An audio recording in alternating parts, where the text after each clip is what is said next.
വഖഫ് ഭേദഗതി ബില്ലിനെതിരെ തമിഴ്നാട് നിയമസഭ പ്രമേയം പാസാക്കി. ഐകകണ്ഠേനയാണ് പ്രമേയം പാസായത്. അണ്ണാ DMK പ്രമേയത്തെ പിന്തുണച്ചതിന് മുഖ്യമന്ത്രി MK സ്റ്റാലിൻ നന്ദി അറിയിച്ചു. നദീറ AP നമുക്കൊപ്പം. നദീറ AP, വഖഫ് ഭേദഗതി ബില്ലിനെതിരെ തമിഴ്നാട് നിയമസഭയുടെ പ്രമേയം പാസായിരിക്കുകയാണ്. എന്തൊക്കെയാണ് ഇന്ന് സഭയിൽ കണ്ടത്?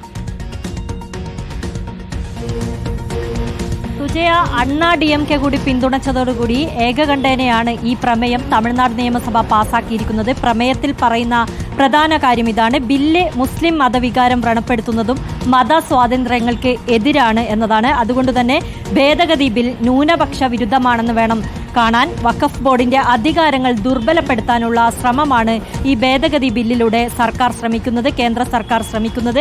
പരമ്പരാഗതമായി ഇസ്ലാമിക നിയമപ്രകാരം, അതായത് ശരീഅത്ത് നിയമപ്രകാരം മുസ്ലിം സമുദായം കൈവശം വെച്ച് ഭരിക്കുന്ന വഖഫ് സ്വത്തുക്കളുടെ മേൽ ഒരു ഭരണത്തിൽ ഇടപെടാനും അതിന് ലക്ഷ്യമിട്ടുള്ള കാര്യമാണ് ഈ വഖഫ് ഭേദഗതി ബില്ലിലൂടെ കേന്ദ്ര സർക്കാർ ചെയ്യുന്നതെന്നാണ് സ്റ്റാലിൻ പ്രമേയത്തിലൂടെ നിയമസഭയിൽ വ്യക്തമായി വായിച്ചിരിക്കുന്നത്. പ്രമേയം ഏകകണ്ഠേന പാസ്സായിരിക്കുകയാണ്. അണ്ണാ DMKക്ക് ഇതിന് സ്റ്റാലിൻ നന്ദി അറിയിക്കുകയും ചെയ്തിട്ടുണ്ട്. സുജയ. ഓക്കെ, AP നദീറയാണ് വിവരങ്ങൾ നൽകിയത്.